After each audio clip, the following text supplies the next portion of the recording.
네, 정치권 현안 짚어보겠습니다. 정무김 전 새누리당 의원, 박원석 전 정의당 의원, 이종근 시사평론가, 박진영 민주연구원 부원장 나오셨습니다. 네 분 어서 오십시오. 안녕하십니까. 정무김 전 의원님, 윤석열 대통령 탄핵 심판 선고가 4월로 넘어간 가운데 지금 헌재에 대한 여론 또 정치권 압박 거세지고 있는데요. 이런 가운데 문영배 이미선 헌법재판관 퇴임이 3주 앞으로 다가왔습니다. 이번 주에는 선고일이 발표될까요? 저도 모르겠는데요. 네. 지금 문영배 이미선 헌법재판관이 4월 18일 날 퇴임하는 것으로 알고 있습니다. 그러다 보면 이번 주에 공지가 나오든지 언제 결정을 한다고 아니면 네. 이번 주 내에 결정을 하게 되지 않으면 또 다른 억측과 논란과 비판과 섣부른 기대감 같은 것들이 우리 사회를 상당히 혼란스럽게 만들 가능성이 더 커지는 거겠죠. 네. 박원석 전 의원님, 예. 최우선 처리 예고와 달리 지금 헌재 지난달 25일 윤 대통령 탄핵 심판 변론을 종결한 뒤에 한 달 넘게 지금 장고를 이어가고 있습니다. 예상 밖 선고 지연에 대한 갖가지 해석이 난무하는데 배경을 어떻게 보세요? 우선은 지금 뭐 변론을 종결한 지 한 달이 넘어가는 상황에도 선고가 안 나오다 보니까 이제 국민들도 굉장히 많이 답답해하고 네. 온갖 추측과 가설과 뭐 루머 이런 것들이 난무해서 굉장히 혼란해진 상황입니다. 저는 이제 헌법재판이라는 게 그리고 더구나 대통령 탄핵 심판이라는 게 우리 헌정 체제에 굉장히 중차대한 문제이기 때문에 헌재가 엄밀성을 기하고 또 심사숙고하는 건 당연하다고 생각합니다. 네. 그러나 또한 다른 한편으로 봤을 때 이렇게 헌정 체제의 공백이 지속되고 그로 인한 어떤 정치 사회적인 혼란이 커지고 또 경제적인 악영향 또 외교 안보에 미치는 영향 이런 걸 고려했을 때 대통령 탄핵 심판은 정확성, 엄밀성 못지않게 신속성도 중요하거든요. 네. 근데 이제 그런 점을 헌법재판소 재판관들께서 더 무겁게 느껴야 된다고 생각하고요. 이미 벌써 그 지난 대통령 그 탄핵 사례에 비하면 늦어도 너무 늦어졌습니다. 네. 그러다 보니까 헌법재판관들 사이에 의견 합치가 이루어지지 않아서 결정이 이렇게까지 밀리고 있는 거 아니냐 이런 해석이 좀 유력해 보이는데요. 네. 뭐 마지막 단계에 있으리라고 믿습니다. 그러나 4월 18일 날 두 분의 재판관 그 퇴임이 예정되어 있는 상황에서 국민 불안이 커지고 있습니다. 그래서 저는 그 헌법재판소가 이번 주에는 이 선고 기일을 예고를 해야 된다. 네. 선고 기일을 당장 이틀, 3일 앞두고 예고를 못 한다면 적어도 4월 18일 이전에는 결정을 내릴 거다. 람으로써 그 그걸 예고함으로써 이제 국민들이 갖고 있는 불안감이나 불확실성이나 이걸 좀 해소시켜줘야 된다고 생각합니다. 이종근 평론가님, 네네. 한덕수 총리 탄핵과 이재명 민주당 대표 항소심이 마무리된 만큼 네. 절차적 문제가 해소된 게 아니냐는 네네. 지적이 나옵니다. 네. 때문에 최종 선고가 머지 않았다는 관측이 나오던데 네. 이 점은 어떻게 보세요? 일단 두 가지 큰 변수입니다. 앵커님이 말씀하셨듯이 지금 한덕수 총리 탄핵 문제와 그다음에 이재명 민주당 대표의 항소심은 실질적으로 직간접적으로 헌재의 윤석열 대통령의 탄핵 선고에 영향을 줄 것이다라고 많이들 생각을 하지 않았습니까? 이 두 부분은 저는 이렇게 생각을 합니다. 그러니까 윤석열 대통령의 탄핵 선고 이후에 예를 들어 인용이 되든 기각이 되든 이후에 국정 운영에 대한 어떤 안정성 이 문제가 가장 변수였는데 한덕수 총리 탄핵에 대한 결과가 나옴으로써 일단 선고 후에 국정 안정과 관련된 가시적인 어떤 상황이 벌어졌고 또 이재명 대표와 관련돼서도 전국의 어떤 적대적 공생관계다. 이쪽이 유죄면 이쪽도 유죄다. 이런 식의 여러 가지 어떤 설들이 나돌았는데 네. 아무튼 그 선고가 나옴으로써 가시적으로 이제 불가측한 것이 아니라 상당히 불확실성 몇 가지가 해소됨으로써 이런 변수가 없으므로 빨리 선고할 수 있지 않겠느냐라는 그런 이 여론을 아마도 헌재가 받아들여야 되지 않을까. 헌재가 네. 더 이상 이렇게 이 피로가 국민적 피로도가 누적된다면 헌법재판소가 어떤 결론을 내리더라도 그 결론에 대해서 신뢰를 못하는 어떤 상황이 된다. 늦어지면 늦어질수록 그것을 아마도 이 변수가 제거됨으로써 헌법재판소 재판관들도 고려하지 않을까 싶습니다. 네. 박진영 부원장님 견해는 어떨까요? 그 대통령 탄핵 심판 선고가 보통 금요일에 이루어진 점을 볼 때 4월 4일, 11일이 유력하게 점쳐지던데 4월 2일 재보궐선거 있잖아요. 그 직후인 그 3일이나 뭐 14일 이후 얘기하는 분들도 있고요. 어떤 전망이세요? 글쎄요, 저는 재보궐선거와는 별 관련이 없다. 그런 생각이 드는데요. 네. 다만 국민들이 지금 우려하는 것은 헌재가 정치화되었다. 정치적 판단을 하고 있다라는 그런 의심을 갖고 있는 것 같습니다. 네. 특히 헌재 재판관들이 본인을 임명해 준 정부의 또는 기관의 성격에 따라 보수, 중도, 진보로 나눠지면서 법률 해석이라는 것보다는 본인의 정치적 성향에 의해서 판단을 하려고 보니까 이게 합의가 되고 있지 않느냐 그런 의심을 하고 있거든요. 네. 저는 그런 점에서 정치화된 헌재는 해체되는 게 맞다. 네. 그 정도까지 말씀을 드리고 싶어요. 우리 대한민국 헌법에 대한민국을 민주공화국이다 이야기를 합니다. 근데 그 이야기는 민주주의와 공화정이 합쳐졌다는 이야기인데 민주주의라고 하는 것은 국회에서의 대의기관으로서의 다수결의 원칙의 존중입니다. 여기는 정파적일 수밖에 없습니다. 그렇기 때문에 다수결로 정합니다. 그러나 사법부는 한국에서 공화제적인 역할을 합니다. 네. 합의와 타협, 절충 이런 역할을 합니다. 그럼 이 헌재에 구성된 헌법재판관들은 자신의 소신, 자신의 정치적 경향이 중요한 것이 아니라 국가의 미래를 가지고 예측을 하면서 합의를 하려는 노력들을 해야 됩니다. 그런데 지금 그런 기관이 합의를 못하고 있습니다. 이거는 네. 구성원들 자체가 정치화되어 가지고 국회처럼 정당처럼 행사한다는 겁니다. 그럼 이런 조직이 왜 필요합니까? 예. 지금 국민들이 그런 생각을 갖고 있습니다. 저는 헌재가 하루빨리 만장일치를 만들어서 국민들에게 결과를 내보내야 된다. 그렇지 않으면 정말 한국 사회가 극단적인 대혼란에 빠질 것이다. 라는 말씀을 드리고 싶습니다. 지금 지적대로 만약에 정치화됐다면은 어떤 견해를 하나로 모으는 게 굉장히 어려움을 겪을 텐데 그러면 선거가 장기화할 가능성도 배제할 수 없습니까? 그럼 이제 무정부 상태가 되는 거죠. 지금 현재 환율 문제, 주가 문제, 대외 신인도 문제 모든 부분들이 지금 대한민국의 위기에 처해 있는데요. 이 위기의 출발은 윤석열입니다. 윤석열이 불법 쿠데타를 일으켰기 때문에 그거고 사실은 이것을 정리해야 되는 헌재가 정리를 못하니까 헌재가 또 거기에 원인 제공을 하는 겁니다. 2017년도에 우리 박근혜 대통령 탄핵 당시를 보십시오. 박근혜 대통령이 문제를 일으켰습니다. 그러나 주가라든가 경제 위기는 일어나지 않았습니다. 그 중에서 또 다행인 것은 헌재가 재빠르게 결론을 내렸기 때문에 그 위기는 수습이 되었습니다. 네. 그런데 지금은 헌재가 수습을 못 해주고 있는 거예요. 그래서 자꾸 헌재가 존재 이유에 대해서 자꾸 불만을 제기하는 겁니다. 정우김 의원님, 한국 갤럽 여론조사를 보면 중도층에서 탄핵 찬성이 다시 70%대로 올라갔습니다. 배경이 뭘까요? 선거 지연에 찬성 여론이 올라갔다고 봐야 합니까? 그런 측면도 있고요. 중도층은 원래부터 탄핵 찬성이 높았었습니다. 네. 근데 중도층의 문제가 아니라 지금 양 진영에서 한쪽은 찬탄, 한쪽은 반탄으로 해서 굉장히 극단화되는 그러한 상황이었고요.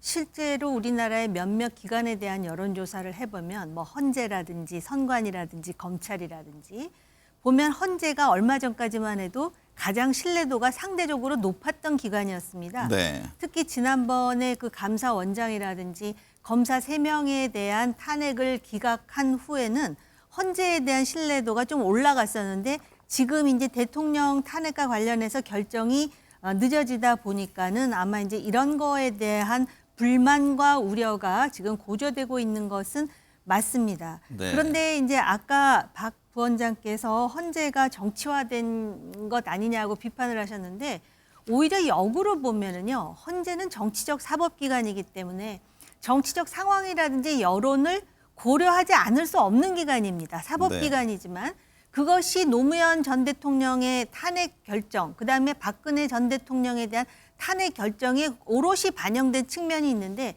지금 헌재가 보더라도 여론이 이렇게 양분화되어 있는 상황에서 또 여러 가지 상황 변경이 있지 않습니까? 그러다 보니까 지금 헌재로서는 만장일치도 어렵고 그런 상황에서 어떤 결단을 내리다 보니까 실제로 여론과 상치되는 것인지 일치되는 네. 것인지 아무도 얘기는 안 해주지만 그런 상황에서 민주당이 또 마은혁 후보를 계속해서 이제 임명하라고 강조하는데 사실 민주당에서 마은혁 후보 임명하라는 거는 마은혁 후보의 정치적 정향과 민주당이 상당히 부합하니까 그런 측면도 있는 것 아니겠습니다. 아니겠습니까? 그러다 보니까 헌재가 굉장히 지금 고민에 빠져 있는 것 같고 여론을 보면은 지금 한쪽에서는 어떤 여론이 있냐면은 사실 전혀 상관이 없는데도 불구하고 이재명 대표에 대한 무죄 선고에 대해서 굉장히 예민한 집단이 있지 않습니까? 그런데다 이준석 의원이 그런 말 했나요? 쓰레기차 피하니까 분뇨차가 맞닥뜨리더라. 뭐 이런 얘기를 할 정도로 지금 민심이 굉장히 예민한 상황입니다. 그래서 네. 헌재도 나름대로 굉장히 고민이 깊을 수밖에 없다라고 생각이 듭니다. 박원석 의원님, 네. 한덕수 대통령 권한대행이 복귀한 지 일주일이 지났습니다. 앞서 이제 마은혁 후보자 얘기를 했는데 마 후보자 임명 여부에 대해서는 침묵을 이어가고 있는데 근데 헌재도 마 후보자 임명을 하지 않는 것은 위헌이라는 입장을 냈잖아요. 그렇습니다. 그럼에도 불구하고 한대행이 마은혁 후보자 임명을 하지 않는 배경은 뭘까요? 일단 표면적으로 내세우는 바는 여야 합의입니다. 그러나 그 여야 합의라는 주장에도 불구하고 권한쟁의 심판을 통해서 네. 마은혁 재판관 임명하지 않는 것은 이제 위헌적이라고 헌재가 결정을 내렸고 또 한덕수 총리 탄핵 심판에 대한 결과도 기각은 됐습니다만 내용을 뜯어보면 어쨌든 파면에 이를 만한 중대 사유는 아니지만 위헌은 명백하다라고 네. 네 분의 재판관이 얘기했고 한 분께서는 명백히 탄핵에 이를 만한 중대 헌법법률 위반이라고 지적을 했고요. 네. 기각 결정을 내린 김복형 재판관도 시의성의 문제, 그 즉시 어쨌든 임명 하지 않은 행위가 위헌 위법이라고 볼 수는 없지만 상당 기간이 필요한 건 맞지만 어쨌든 그 얘기는 거꾸로 뒤집어서 얘기하면 지금 이미 상당 기간이 흘렀지 않습니까? 네. 그럼에도 불구하고 임명하지 않는 거는 이제 명백한 위헌 행위에 해당한다고 봅니다. 그래서 아마 그 야당에서는 이제 공개적 경고를 하고 있는 것 같아요. 네. 그러니까 마은혁 재판관 임명이 이렇게 지체됨으로 인해서 4월 18일 날 자칫 두 분의 재판관이 퇴임할 때까지 헌재가 결정을 내리지 못한다면 이게 그야말로 이제 무정부 상태에 빠질 우려가 있는 데다가 네. 원칙적으로 봤을 때도 9명의 완결체를 통해서 결정을 내리는 게 맞고 지금 저렇게 최상목 대행에 이어서 한덕수 그 권한대행이 납득할 수 없는 그런 임명 거부를 하는 것을 제외하고는 아무 걸림돌이 없거든요. 네. 국회에서 합의가 이루어지지 않았다지만 다수의 의사를 통해서 임명 동의안이 통과된 게 합의입니다. 네. 그걸 부정하면은 이제 국회라는 기관이 존재할 수가 없어요. 때문에 지금 이제 한덕수 총리가 다시 직무에 복귀한 상태에서 저 결정을 계속 미루는 것은 명백한 위헌행위고 또다시 탄핵 사유가 될 수 있다. 물론 정무적으로 한덕수 총리를 지금 시점에 다시 탄핵하는 게 맞느냐에 네. 대해서는 여러 가지 고민이 있을 거예요. 야당에서도. 그러나 4월 18일까지 헌재에서 결정을 내리지 못하고 그로 인해서 두 분의 재판관이 퇴임해서 그야말로 헌재가 기능부전에 빠지는 상황이 예상된다면 네. 그로 인해서 탄핵 심판은 물론이거니와 국정 전체가 무정부 상태에 돌입하는 것을 방지하기 위해서라면 저는 뭐 이 최상목 대행에 이어서 네. 한덕수 총리가 계속 임명 거부하는 것에 대해서 단호한 판단을 내려야 된다고 봅니다. 이종근 평론가님, 네네. 민주당을 포함한 야당 지금 마은혁 후보자 임명을 촉구하고 있습니다. 근데 우원식 국회의장도 나서서 권한쟁의 심판과 가처분 신청을 네네. 했는데요. 내용과 배경 어떻게 보세요? 일단 두 가지입니다. 하나는 한덕수 권한대행이 마은혁 후보자를 임명하지 않은 것에 대해서 위헌 여부를 따져달라. 이게 권한쟁의 심판이고요. 왜냐하면 이제 국회 구성권을 지금 침해하고 있다라는 그런 의미로 권한쟁의 심판을 하고 가처분 신청은 마은혁 후보자에게 임시적으로라도 재판관 지위를 부여해달라라는 네. 그런 내용입니다. 그런데 아시겠지만 이 두 내용은 이미 최상목 부총리 그러니까 권한대행과 관련돼서도 똑같은 지금 그 가처분과 그 다음에 권한쟁의 심판을 내렸었는데 권한쟁의 심판과 관련해서는 위헌이다라고 이미 나와 있고 네. 그런데 그 다음이 중요합니다. 그렇다고 해서 실제로 지금 부작위 어떤 국가기관이 다른 어떤 국가기관의 권리를 침해했다고 해서 갑작스럽게 헌법재판소가 개입을 해서 이것을 결정해라라고 예를 들어서 지휘권을 그러니까 이 후보자를 아예 재판관으로 임명하는 그런 개입을 할 수 있는 권리는 없다는 것이거든요. 네. 최상목 권한대행의 그 가처분에서도 그렇게 했습니다. 그래서 8명이 모두 다 함께 이것은 부적법하다라고 각하를 했는데 그럼에도 불구하고 우원식 지금 총리가 왜 하느냐? 모든 방법을 다 동원해서라도 어쨌든 빨리 한덕수 권한대행이 이것을 결정하게끔 압박을 넣겠다. 네. 아마도 이제 민주당 곧 탄핵을 할 것 같은데 그 탄핵 앞서서 빌드업이랄까요? 똑같은 내용이 나올지라도 위헌이다라는 걸 다시 한번 각인시키려는 어떤 목적이 아닐까 싶습니다. 네. 박진영 부원장님, 한덕수 대행이 복귀한 지 일주일도 안 돼서 지금 민주당에선 재탄핵 이야기가 나왔습니다. 지금 탄핵에 대한 역풍을 우려하는 목소리도 있는데요. 그럼에도 불구하고 강경한 입장을 밝히는 배경은 어떤 겁니까? 본질은 윤석열입니다. 네. 지금 헌재에서 빨리 판결을 내리고 있지 않으니까 6표 이상이 되지 않아서 윤석열의 탄핵이 기각될 수도 있다는 두려움들, 이런 것들을 국민들이 느끼고 있는 거고요. 그럼 그것을 해소하기 위해서는 어떻게 해야 되느냐. 아까 우리 의원님이 마은혁 재판관의 성향을 이야기했습니다만 다른 재판관들도 다 성향이 있습니다. 성향이 있는 대로 절차와 형식에 의해서 재판관들을 임명을 하는 겁니다. 그래서 이른바 윤석열이 탄핵될 수 있는 상황을 만들어 보자라는 그런 하나의 고육지책이 숨어 있는 겁니다. 이건 다 우리가 부정할 수 없는 것이고요. 그럼 반대로 제가 질문을 드려보겠습니다. 윤석열이 탄핵되지 않고 기각된다면 정치사법재판소의 역할을 하는 헌재는 어떤 책임을 져야 됩니까? 김진중앙일보 논설위원은 민중혁명이 일어날 것이다. 이런 이야기까지 경고를 하고 있는 상황입니다. 즉 대한민국이 윤석열 탄핵이 기각되면 망한다는 뜻입니다. 윤석열은 다시 한 번 더 계엄령을 선포할 수 있고요. 여기 있는 우리를 비롯하여 모든 언론의 재갈을 물릴 수 있고 모든 정치적 경쟁자들을 다시 어디다가 집어넣을 수 있는 그런 권한을 또 갖게 되는 겁니다. 폭군이 다시 돌아오는 상황에 대해서 우리가 그대로 지켜볼 수만 없다라는 것이 저는 본질적인 목표라고 생각을 하고요. 이 부분에 대해서 민주당이 어떤 정치적 야망을 가지고 있다. 저는 이 부분은 지금 이야기할 때가 아니라고 봅니다. 네. 지금 이중근 평론가께 지금 이어서 질문을 드리겠습니다. 네.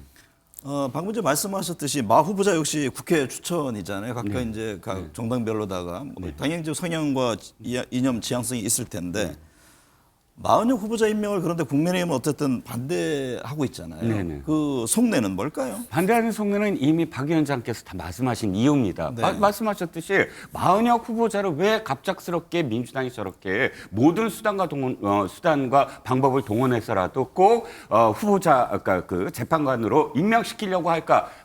이유는 딱 한 가지죠. 예상하는 대로 5대 3이기 때문이다라고 국민들은 다 생각하지 않습니까? 예를 들어서 지금 6대 2다 그러면 마은혁 후보자 들어가지 않아도 이미 결정하면 됩니다. 4대 4라고 하더라도 그러니까 인용과 각하가 4대 4라고 하더라도 마은혁 후보자가 들어가서 5대 4가 되면 이미 기각이 됩니다. 그러니까 6대 2나 그러니까 4대 4가 아니라 5대 3일 것이다라는 예상이 그래서 나오는 것이고 그렇기 때문에 지금 집착을 하고 있죠. 마은혁 후보자가 들어가서 이것을 6대 3으로 해야지만 탄핵이 된다라고 지금 확신하고 있기 때문에 이렇게 밀어붙이는 것이고 거꾸로 국민의힘이나 혹은 한덕수 총리 입장에서 바라봤을 때 한덕수 총리 입장에서 바라보죠. 자신이 어떤 결정을 함으로써 헌재의 결정에 직접적으로 영향을 미치는 것을 판단할 스스로 결정할 수 있을까요? 예를 들어서 어떤 쟁점 사안들을 계속 가결하라고 민주당이 요구하는데 그런 쟁점 법안들은 사실은 대통령이 해야 됩니다. 그리고 자신이 이렇게 한 사람을 집어넣음으로써 완벽하게 어떤 인용이라는 어떤 결론이 나온다? 그렇다면 그것을 결정할 수 있는 어떤 권리가 자신한테 있을까라고 생각을 할 겁니다. 네. 그러니까 국민의힘이 반대하는 건 바로 직접적으로 그렇게 영향을 미치기 때문에 반대를 할 수밖에 없는 거죠. 정우김 의원님, 민주당은 한덕수 권한대행에게 마은혁 후보자를 4월 1일까지 임명하라. 그렇지 않으면 중대 결심을 하겠다. 재탄핵 가능성을 시사했습니다. 그 자신에 대한 탄핵 기각 결정은 수용하면서 마 후보자의 임명하라는 헌재 결정은 따르지 않는 이중적인 태도라는 지적인데요. 이거 어떻게 보고 계세요? 일단 제가 이제 이거에 대한 답변을 드리기 전에 네. 저는 대통령의 비상계엄 선포는 잘못됐다고 생각하는 사람입니다. 그걸 전제로 지금부터 이제 말씀을 드리자면은 박근혜 전 대통령을 탄핵시킬 때요. 헌법재판관이 8명이었어요. 네. 지금도 8명이 평의에 참여하고 있잖아요. 그런데 굳이 마은혁 판사를 재판관으로 임명하라고 민주당이 그렇게 지금 주장하는 저간의 사정이 뭘까를 생각하지 않을 수가 없어요. 그러니까는 지금 민주당 뜻대로 뭐가 안 되는 거 아닙니까? 근데 아까 박 부원장 말씀하셨듯이 헌법재판관들이 각 당에서 추천해가지고 들어가거나 대통령이 임명이기 때문에 자신의 성향이라는 것도 있고 가치라는 것도 있어요. 그건 그 사람들의 어떤 양심과 사상의 자유 권한이고 재량권이기 때문에 그걸 문제 삼으면 안 되는 거잖아요. 근데 여기서 이제 몇 가지 질문이 나올 수밖에 없는 게 만약에 마은혁 후보를 재판관으로 임명하면 변론에 참여도 하지 않은 마은혁 판사가 재판관이 돼서 그러면 결정에는 참여하는 것이 맞는가라는 질문이 생길 수가 있고요. 그다음에 8명, 지금 8명 갖고도 충분히 결론을 내릴 수가 있어요. 결론을 내리지 못하는 이유가 있을 거예요. 아마 그 결론대로라면 지금의 어떤 다수 여론과 다르다든지, 그러니까 많은 사람들이 상상하잖아요. 어쩌면은 이미 헌법재판소는 이번 주쯤 공지를 해갖고 결정을 하려고 그러는데 우리가 계속 상상의 나래를 펴는 거일 수도 있습니다. 네. 그다음에 또 한 가지, 만약에 그러면은 4월 18일이 지나서 2명의 재판관이 퇴임을 하면 그 다음에 임명은 대통령 권한대행에게 있는가 없는가? 그럼 대선 때까지 기다리면, 대선이라는 거는 지금 생각하지 말자고 우리 박 부원장이 말씀하셨지만, 만약에 이게 탄핵이 돼갖고 대선이 된다면은 대선에서 가장 유리한 사람이 누구라는 거 우리가 말은 안 해도 다 알고 있습니다. 그런데다가 이 보수 지지층들은 과거에 자신들이 박근혜 대통령을 탄핵할 때 뭐 일부는 반대했지만 일부에서는 이건 불가피하다고 생각해서 같이 동참했는데, 네네. 그다음 들어온 정권을 보니까는 이거는 탄핵의 의미 자체가 없어지더라라고 생각하는 사람들도 있다라는 거예요. 그리고 지금 무슨 얘기를 하냐면은 마은혁을 참여시키지 않으면 줄탄핵하겠다 이러잖아요. 그러면은 입법부를 장악한 민주당이 이런적으로 독선적인 행동을 하는데, 만약에 나중에 대선까지 해갖고 행정부까지 장악하게 되면 이미 별로 힘이 없는 사법부는 차치하고라도 이 정국은 그럼 안정될 것인가? 이게 사람들이 단순히 누구 편이다, 누구 진영이다가 아니라 지금 대통령이 비상계엄한 건 잘못이라고 인식을 하지만 그 후의 상황에 대해서 국민들의 인식이 굉장히 복잡해졌다. 상황이 지금 달라지고 있다라는 거를 부인하기는 좀 어려울 것 같아요. 박원석 의원님, 예. 국민의힘은 민주당이 쿠데타를 선언한 것이라며 방송인 김어준 씨와 이재명 대표, 민주당 초선 의원 등 72명을 내란죄로 고발하겠다고 밝혔는데요. 이제 민주당에서는 또 역으로 고발하겠다 그런 입장인데 이게 무슨 얘기입니까? 저도 무슨 얘기인지 모르겠는데요. 민주당이 뭐 헌법상 요건에 맞지 않는 비상계엄을 선포한 것도 아니고 그럴 권한도 없고 국회에 무슨 군대를 보낸 것도 아닌데 뭐가 쿠데타하고 뭐가 내란이라고 얘기하는지 잘 모르겠습니다. 민주당 아마 초선 의원들이 그 마은혁 재판관 임명하지 않으면은 국무위원 전체에 대한 탄핵에 나서겠다. 이걸 가지고 줄탄핵을 통해서 국정을 마비시키려고 한다. 네. 이제 이런 지적을 하면서 이게 내란이고 이게 쿠데타다 이렇게 얘기하는 것 같은데, 물론 이제 뭐 그게 이제 실행될지도 모르겠지만 실행한다면 분명히 무리한 그런 어떤 국회 권한 남용이라고 볼 수 있겠죠. 그러나 지금 상황이 워낙에 극단적인 상황입니다. 네. 제가 앞서도 거듭 우려를 표했듯이 4월 18일까지 헌법재판소가 결정을 내리지 못하고 두 분의 재판관이 퇴임하면 그야말로 이게 이제 헌정체제가 또 다른 이유로 인해서 마비되고 국가 전체가 무정부 상태에 빠지는 일이 올 수 있을 뿐만 아니라 만에 하나라도 이게 탄핵이 기각되거나 각하돼서 윤석열 대통령이 돌아온다. 윤석열 대통령이 정상적인 통치할 수 있습니까? 저는 불가능하다고 봅니다. 적어도 저는 한 달 이상 못 넘길 거라고 봐요. 전국민적 저항에 부딪히게 될 거고, 아마 대한민국의 대외적인 신인도 그야말로 이제 추락하게 될 텐데, 이제 그런 상황에 오게 된다면 과연 그런 극단적인 상황이 예상이 된다고 했을 때 국회가 스스로 가진 권능을 다 동원해서 그걸 막기 위해서 좀 노력할 수 있다고 봅니다. 네. 어떤 것이 더 부정적이냐 본다면은 저는 전자의 문제가 더 부정적이라고, 윤석열 대통령이 돌아오거나 내지는 무정부 상태가 되는 게 훨씬 더 부정적인 네. 효과를 이 국가 전체, 사회 전체에 미칠 거라고 봅니다. 네. 그런 측면에서 봤을 때 민주당도 그 실행 가능성을 이 계획을 하고 실행 가능성을 확정하고 그 얘기를 한 게 아니고 헌재를 향해서, 그리고 이 대통령 권한 대행을 향해서 촉구하는 차원에서 그런 얘기를 한 건데, 네. 그걸 가지고 뭐 쿠데타 내란 운운하는 게 적절치 않을 뿐만 아니라 뭐 고발한다 그래서 그게 고발이 성립이 되겠습니까? 네. 정치적 행위를 하는 거라고 봅니다. 이중근 평론가님, 네. 현재의 상황에서 어떤 해법은 없을까요? 글쎄요, 저는 지금 정치는 완전히 양극단입니다. 정치의 사법화, 그러니까 모든 문제들을 전부 다 헌법재판소에 끌고 들어간 이 정치 상황이 스스로 이 해법을 마련한다? 저는 불가능할 거라고 봅니다. 현재의 해법은 헌재에 달려 있습니다. 헌재가 헌재에 빨리 빠른 선고. 결론을 네. 내릴 수밖에 없다. 그런데 지금 정치권에서 이렇게 계속 되풀이되는 건 박 의원께서 말씀하신 부분에 제가 한 말씀만 드리면, 아무리 어떠한 그 상상력이 있더라도 또 촉구를 하더라도 금도라는 게 있다. 이 금도는 상법 분립이라는 이것을 선을 넘기면 안 된다는 것인데 아무리 상상력에 의해서라도 국무회의 줄탄핵이라는 건 어떤 의미를 갖느냐? 행정부를 그냥 마비시키겠다라는 겁니다. 헌법에 의해서 설치된 국가기관을 강압에 의해서 이렇게 권능 행사를 불가능하게 하는 것이 바로 국헌 문란이다라고 형법에 나와 있는데 모든 사람 국무위원을 전부 다 줄탄핵을 하면 국회의장이 모든 입법을 전부 다 할 수 있다라는 표현 자체가 아무리 그게 뭐 촉구하는 아니라지만 이런 식으로 발언을 하고 압박을 넣는다면 정치권에서 무엇을 타협할 수 있고 무엇을 협상할 수 있겠습니까? 네. 문제는 금도를 지키지 못하는 어떤 현재 상황, 이게 문제이죠. 박진영 부원장님, 야권이 한덕수 권한대행의 재탄핵을 추진하면 한 대행이 자진 사퇴라는 초강수를 검토해야 한다는 목소리도 나온다고 하던데요. 이게 가능성이 있는 시나리오입니까? 권성동 원내대표가 뭐 가능성이 없다고 했는데요. 네. 저는 가능성도 있다고 봅니다. 이른바 조기 대선이 생길 경우에 한덕수 총리가 자진 사퇴하고 대선 후보로 나온다. 뭐 이런 시나리오도 돌더라고요. 그래서 이제 뭐 보수의 새로운 아이콘으로 만든다. 뭐 이런 이야기 같은데요. 저는 근본적으로 이제 권성동 원내대표가 생각하는 이 발상 자체가 문제가 있다고 보는 게 권성동 원내대표가 아까 민주당에 대해서 그런 이야기를 했습니다. 줄탄핵이 이게 쿠데타다. 이런 이야기를 했거든요. 근데 탄핵이라는 것은 헌법에 나와 있는 권한입니다.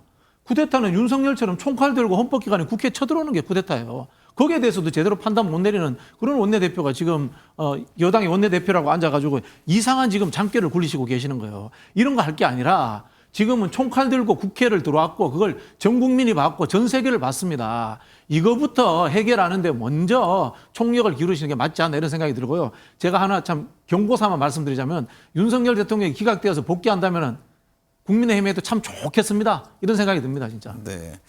정우김 의원님, 일각에서는 문영배, 이미선 두 재판관이 퇴임하는 다음 달 18일까지도 헌재가 아예 선고하지 않은 상황을 가정해서 대통령 몫의 헌법재판관 후임자를 검토하지 않은 움직임도 감지된다고 하던데요. 마 후보자 임명을 미룬 한 대행의 대통령 몫 재판관을 임명한다? 그 가능성은 어떻게 보세요? 그런 사례가 제 기억으로는 물론 이제 그 대통령을 탄핵하면서 중간에 헌법재판관을 새로 임명하는 사례가 있기는 했었지만 대통령 몫의 그 헌법재판관을 대통령 권한대행이 임명했던 사례는 제 기억에 따르면 없는 것으로 알고 있는데 네. 이거를 이렇게 하면은 한 대행으로서는 또 아까도 뭐 헌법재판관이 각 진영에서 자기들하고 뭔가 그 가치에 있어서 부합하는 사람을 뽑다 보니까 정치적 정향이 다르다라는 이야기를 우리가 하지 않았습니까? 네. 그러면 가정법적으로 만약에 임명하게 되면 결국은 우파 진영에서 두 사람이 임명이 되고 여기에 이제 마은혁 후보의 경우는 이제 국회에서 선출한 그러한 그 후보가 아니겠습니까? 네. 그렇게 한다면 헌재의 구성이 달라지는데 이미 그거에 대해서 제가 볼 때 민주당도 그렇고 국민의힘도 그렇고 계산 끝났다라고 봅니다. 그래서 불리한 쪽에서는 또 길을 쓰고 반대할 것이고 그게 유리하다고 생각하면은 이게 법적으로 맞는지 틀리는지에 관계없이 또 밀어붙이려고 할 것 아니겠습니까? 그런데 제가 볼 때 4월 18일 전에 헌재에서 결론을 내려서 결정을 하는 것이 우리가 그동안 예측했던 것이잖아요. 네. 근데 그걸 못하는 저간의 속사정이 무엇일지에 대해서는 적어도 우리가 이번 주는 좀 기다려보고 고지가 나오는지 결정이 나오는지 그다음에 얘기하는 것이 수순이 아닐까. 헌법재판관 안에서의 내용을 아는 사람은 제가 알기로는 없는 것으로 알고 있습니다. 네. 박원석 의원님, 네. 이재명 민주당 대표가 선거법 위반 사건 2심에서 무죄를 선고받았습니다. 네. 국민의힘은 뭐 파기 자판 얘기를 하고 대법원에 신속한 판결을 주문하고 있는데요.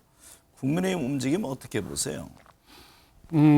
일단 그 형사상고심에서 그 대법원은 사실이나 양형을 정하지는 않습니다. 네. 그야말로 이제 법률 판단만, 법리적으로 유죄냐 무죄냐만 판단을 하는데요. 근데 이제 대법원에게 양형을 정하라. 이게 이제 파기자판 주장입니다. 근데 이제 파기자판이라는 굉장히 이례적인 그런 대법원의 그 사례이기 때문에 지난 22년간 사법통계상 이 항소심에서 무죄 선고받은 사건이 상고심 가서 파기 재판은 단 한 건도 없었다 그래요. 네. 그러니까 만약 무죄 받은 걸 다시 유죄로 돌릴 때는 그 유죄 취지의 파기 완성을 해서 원래 원심 재판부에서 양형을 다시 정하도록 이제 하는 게 평가를 받는 거죠. 그게 이제 절차이기 때문에 그러니까 사법 절차에 거의 없다시피 한 이제 그런 주장을 이재명 대표 재판을 상대로 하고 있는 거라고 보고요. 대법원에 이미 이제 검찰이 상고를 했고 그리고 항소심 재판부가 대법원에 이제 사건을 보냈기 때문에 이미 이제 상고 절차가 진행이 됐습니다. 상고 이유서를 내면은 재판이 시작이 될 텐데요.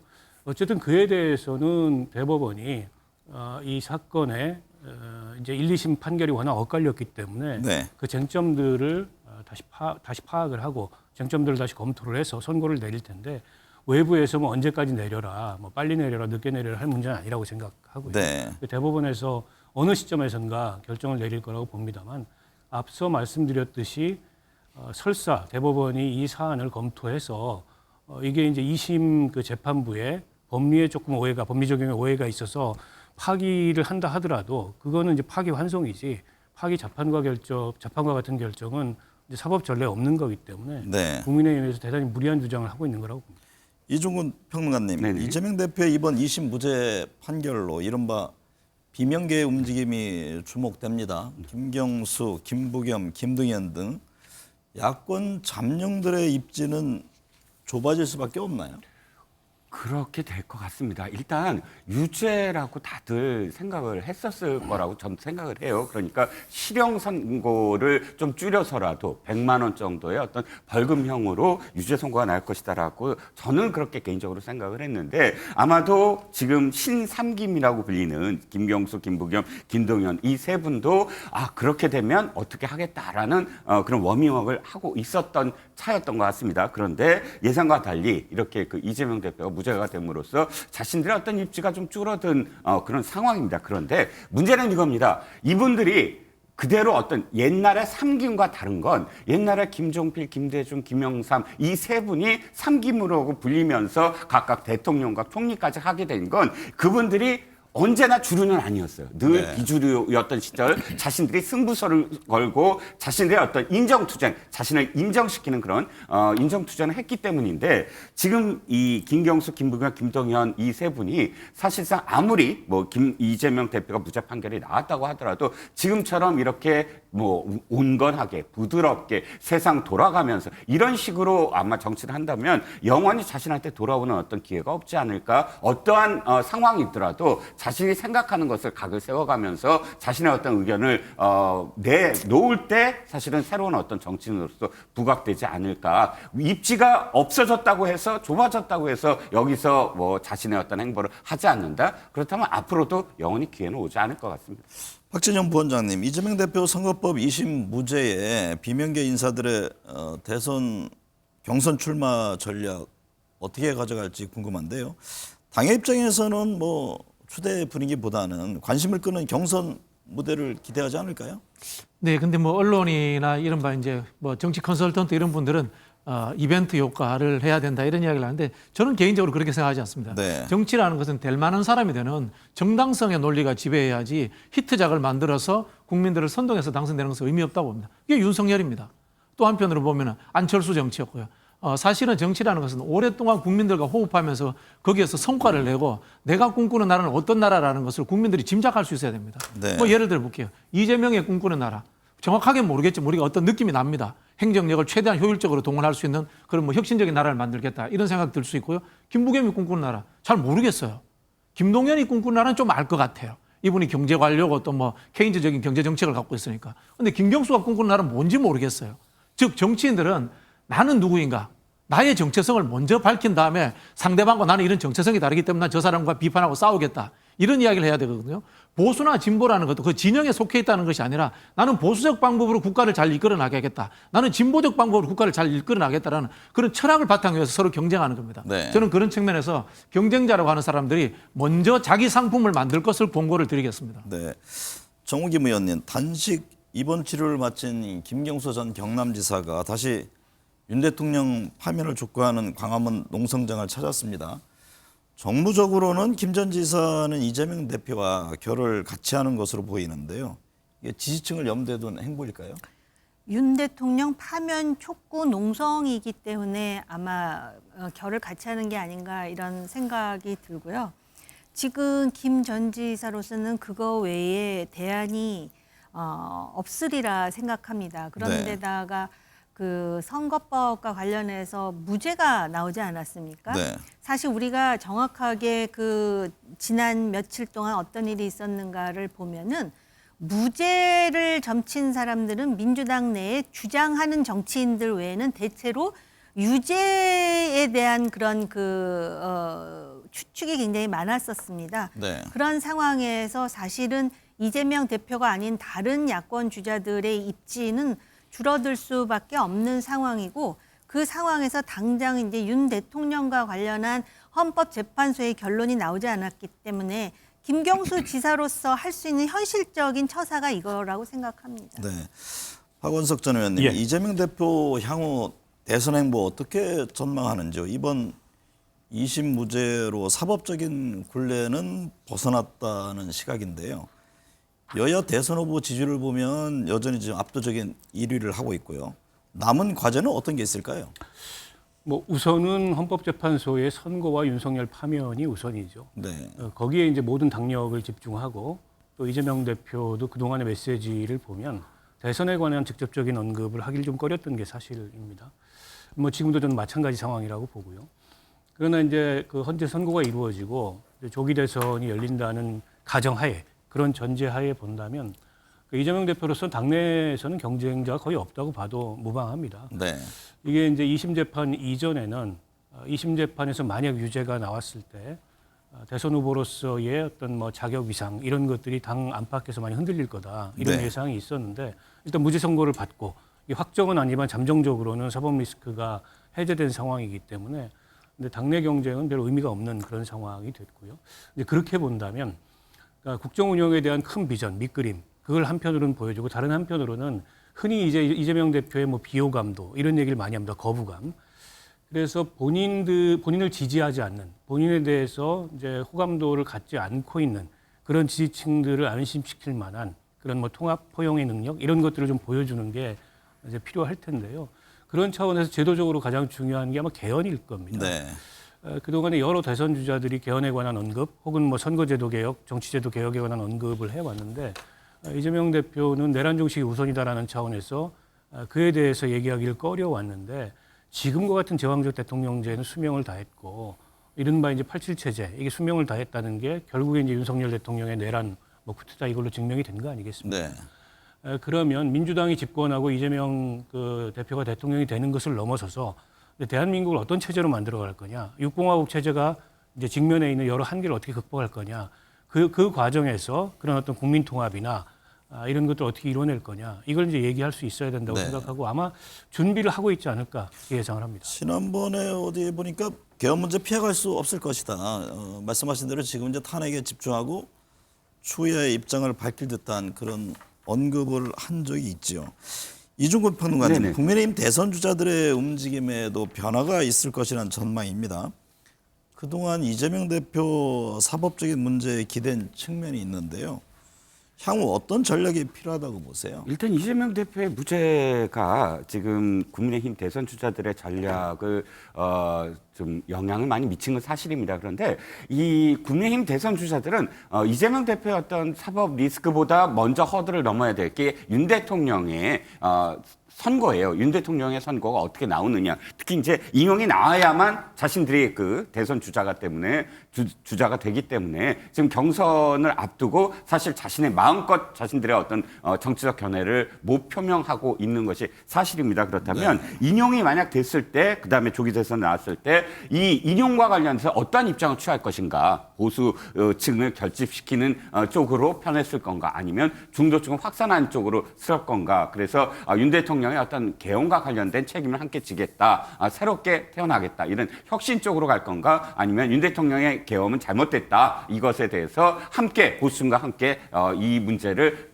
대선에서 다시 한번 국민들한테 묻겠다 이런 쪽으로 갈 건가에 대한 진영이 확실하게 갈린 다음에 네. 그다음에 경선을 통해서 이제 나와야 되고, 근데 이재명 대표의 어떤 선거는 사실상 이 국민의힘 대선 주자한테 불리한 건 아니라고 봅니다. 왜냐하면 네. 확실하게 대척점을 설 수 있는 어떤 상대, 그러니까 이재명 대표의 여러 가지 어떤 문제점을 내가 상대할 수 있다라는 그런 그 각을 세울 수 있는 경쟁을 하는 구도가 되기 때문에 실질적으로는 첫 번째 허들, 윤 대통령의 그 선거에 대해서 어떤 입장을 취할 것이냐, 이게 첫 번째 허들이라고 저는 생각합니다. 박지정 부원장님, 윤 대통령 탄핵 심판 선고가 늦어지면서 여권 내에서도 탄핵 기각 각하 촉구 목소리가 커지고 있습니다. 여권 잠룡들 입지가 어정쩡해진 모습인데 향후 윤 대통령과 관계 설정은 어떻게 예상하십니까? 저는 뭐 이 정도면 국민의힘 해체해야 되는 거 아니에요? 이 정도 생각까지 듭니다. 이거 댓글 따라서 정치하는 거지 않습니까? 정치 지도자라 하면 대중들의 의견도 들어야 되지만은 법률적인 문제라든가 국가의 목표를 위해서는 대중들을 설득해야 되잖아요. 지금 아스팔트 대중들이 탄핵기가 각하 촉구 이야기하니까 대선 주자라고 하는 사람들도 잘 이야기를 못 하잖아요. 전 대표적으로 오세훈 시장이라든가 그다음에 누굽니까?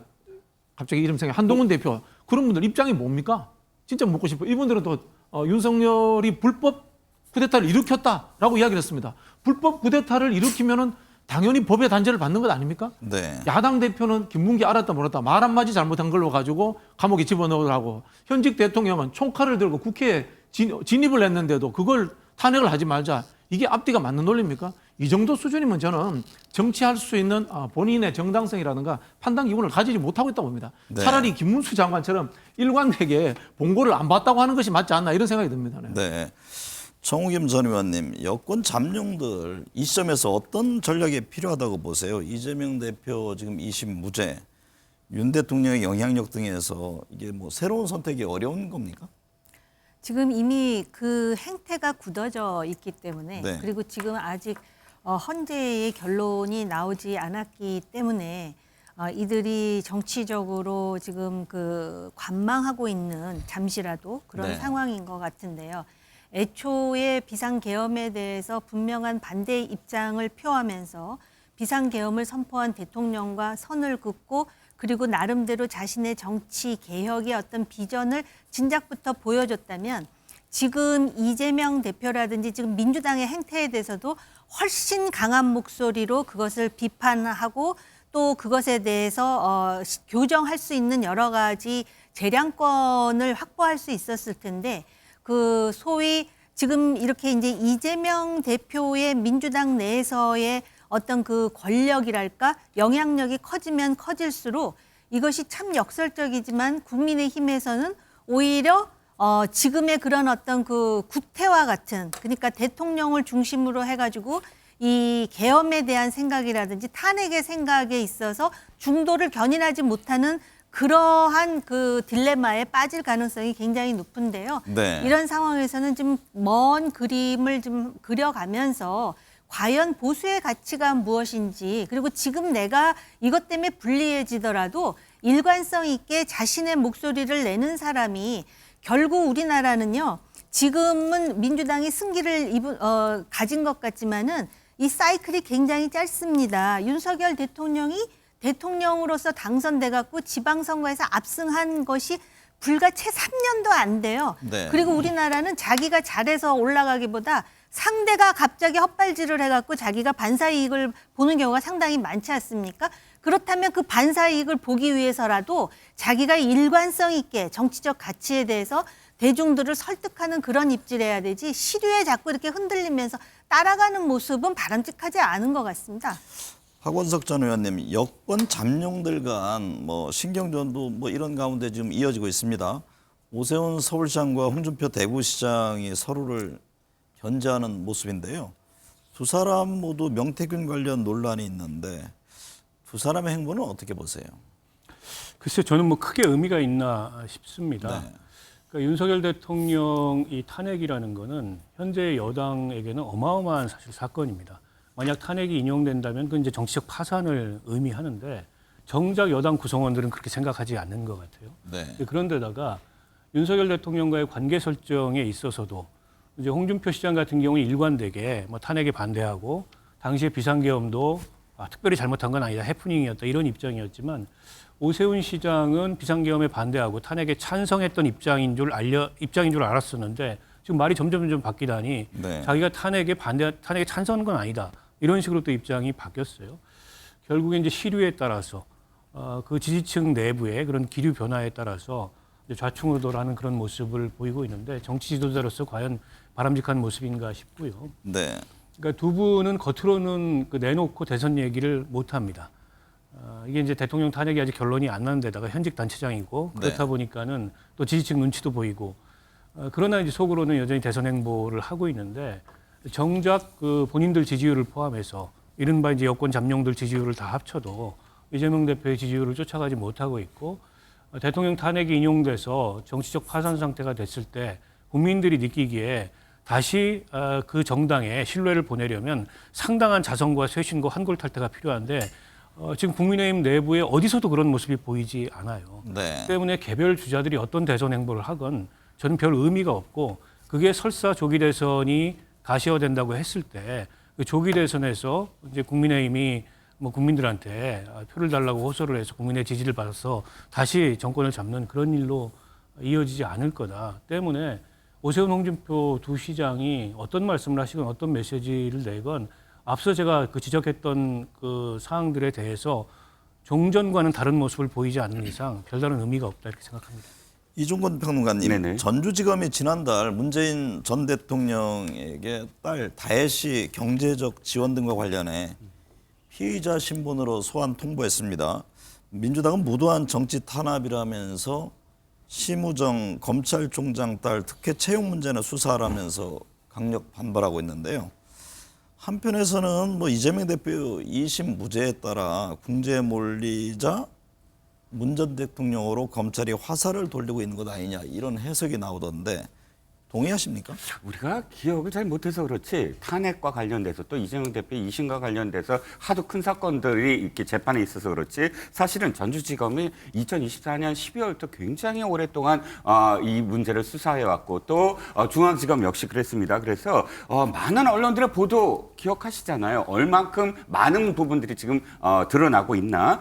저는 민주당의 이 표현이 적절치 못하다고 생각을 합니다. 무도한 정치 탄압 운운하면서 딱 특혜 채용 문제 나 수사해라. 문제 도 수사하라. 그럼 전 받아들이겠습니다. 뭐 외교부에 지금 특혜라고 하는데 제가 지금까지 파악한 바로는 특혜라고 생각되지 않지만 그럼에도 불구하고 수사 뭐 저는 권합니다. 수사 똑바로 해야 되고요. 자, 민주당은 말이죠. 자신의 어떤 정체성과 굉장히 다른 사람을 국회의원으로 당시에 함께 했습니다. 이상직이라는 분. 당시에 악덕고용주였어요. 민주당은 뭐까지 만들었습니까? 을지로위원회라는 걸 만들었어요. 갑질에서 당하는 을을 위한 세상을 만들겠다고 하지 않았습니까? 그런데 이상직 의원 악덕고용주 맞습니다. 이스타 항공과 관련해서 얼마나 지금 노동자들, 근로자들을 탄압을 하고 또 임금도 주지 않아서 악덕고용 주소를 들었습니까? 그리고 또 이 기업에 자신의 어떤 부인도 전부 이혼한 부인도 막 고용한 것처럼 해서 월급 빼돌리고 이거 다 드러났는데도 어떻게 됐습니까? 중소기업 벤처진흥공단 이사장 시켜줬고요. 또 국회의원도 시켜줬습니다. 누가? 문재인 대통령이요. 뭐 때문에? 그 당시 시기를 봤더니 아무런 어떤 능력이 사실 검증되지 아니한 그 사위를 타이스타젯에 고용시켜줬잖아요. 네. 다 전 드러난 것이니까 이 수사는 그대로 받아야 된다고 저는 생각합니다. 박진영 부원장님 시각은 어떻습니까? 어떤 정치적 배경이 있다고 보세요? 일단 비교를 해볼게요. 심우정 총장은 외교부라는 국가기관입니다. 여기는 항공사라는 민간기관입니다. 그 차이가 존재합니다. 그리고 두 번째, 제 딸이 취직을 하면 제가 뇌물 받은 겁니까? 이거 저는 황당해서 받아들일 수가 없습니다. 다만 취업 과정에서 부정한 청탁이 있었다면 취업 비리 관련 수사는 할 수 있다고 봅니다. 그러나 그것이 전직 대통령을 소환해서 할 만큼 중요한 사안인가? 그리고 지금 시기에 왜 이런 전직 대통령 소환하겠다라는 검찰의 입장이 발표가 되는가라고 봤을 때는 꽁 대신 닭 아니냐. 이재명 수사하다가 안 되니까 문재인 전 대통령 수사해가지고 여권의 지지층들 결속시키고 야권에 흠집 내려고 하는 거 아니냐. 그런 의심을 밖에 할 수 없는 겁니다. 검찰은 자신의 잘못됨부터 먼저 되돌아보고 자신의 일부터 먼저 수사하는 그런 양심적인 자세로 바뀌어야 됩니다. 네, 오늘 네 분 말씀 감사합니다.